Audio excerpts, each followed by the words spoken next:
Do you believe in something invisible, without any real value, that controls every aspect of your life, from your meals to your home to your biggest dreams? It's money.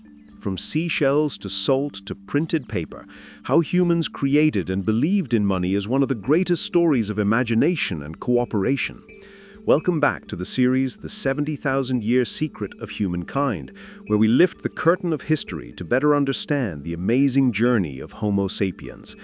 In today's episode 25, we will delve into one of the greatest inventions, a tool that has completely changed the way we live, work, and interact: paper money and the banking system, the foundation of the modern economy. What is money? It sounds like a simple question, but the answer is much more complicated. For thousands of years, humans have struggled with the limitations of direct exchange of goods, or barter. You have a cow and want a suit of clothes, but the tailor needs wheat, not cows. This dilemma has stunted the growth of societies, limiting the possibilities for specialization and expansion of trade. The first step was the emergence of commodity money. It could be seashells, cocoa beans, salt, tobacco, or even livestock. These items were widely accepted because they had a use value, or because they were scarce and storable. However, commodity money had many disadvantages. Salt could melt. Livestock required care and was not easily divided, and seashells were difficult to transport in large quantities. The world needed something more efficient. And that's where precious metals like gold and silver came into the picture. Gold and silver had ideal properties. They were durable, portable, divisible, and difficult to counterfeit. More importantly, they were scarce and considered to have intrinsic value. Thus, coins were born, marking a new era of commerce. A gold coin was more than just a piece of metal. It was a promise of recognized value, stamped with a state seal, guaranteeing its weight and purity. But despite the many advantages of gold and silver, they do have their limitations. Transporting large quantities of gold and silver is heavy and dangerous. The risk of robbery is always present. Large amounts of gold can be an attractive target for thieves. And what happens when an economy grows so rapidly that it demands so much money that the supply of precious metals cannot keep up? This is the story of paper money begins, a bold shift from intrinsic value to trust-based value. Imagine that at some point in history, goldsmiths were the only ones with fortified underground vaults to store gold and silver. Ordinary people, for safety reasons, would deposit their gold with the goldsmiths and receive a receipt confirming the deposit. These receipts, initially just proof of wealth, gradually became accepted as a means of payment. Instead of carrying gold around, people simply exchanged the receipts. This was the birth of paper money and the banking system. The goldsmiths, now acting as the first bankers, realized something important. Not everyone would come to withdraw their gold at the same time. There would always be a significant amount of gold sitting idle in the vaults. This opened up a great opportunity, lending out that gold reserve at a profit. Initially, they only lent out the gold they actually had. But then a more daring idea arose. Why not issue additional receipts, lending out the gold they didn't actually have as long as they kept a certain percentage of the reserve to meet immediate withdrawals? This was the beginning of the fractional reserve system, the backbone of modern banking. When a bank lends out 100 coins based on a receipt they issue rather than physical gold, they create 100 new coins out of nothing. This money is not backed by physical gold, but by faith in the borrower's ability to repay, and more importantly, by faith in the bank and the economic system. In this way, through cycles of lending and redepositing, the amount of money in circulation can increase many times over the original base amount. Government intervention was key to making paper money legal tender.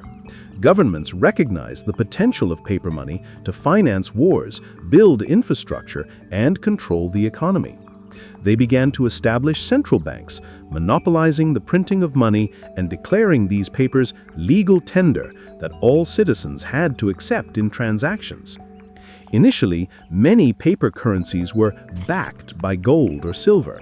That is, you could take the note to the central bank and exchange it for an equivalent amount of gold. But gradually, countries abandoned the gold standard, especially after the World Wars, to have more flexibility in monetary policy. And so we have fiat money, a currency whose value does not come from any physical goods, but is based entirely on the public's trust in the issuing government and the stability of the economy.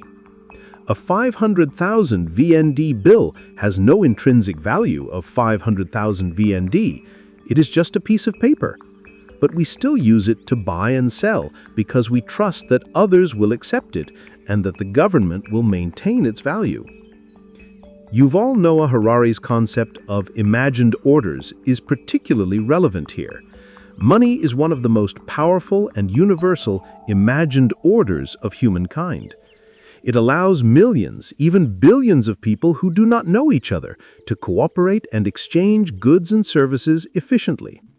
A farmer in Vietnam can sell coffee to an importer in Europe, and both parties can trust the value of their money, even though they never meet or exchange goods directly. Modern banks do more than just hold money and lend it out. They are the bloodline of the economy, providing a wide range of financial services from credit, investments, asset management, to complex international transactions. The banking system allows capital to flow efficiently from where it is abundant to where it is needed, promoting economic growth, creating jobs, and improving lives. However, this dependence on trust is also the Achilles heel of this system. When trust is shaken, for example during a financial crisis, people can run away from the banks, leading to a collapse of the system.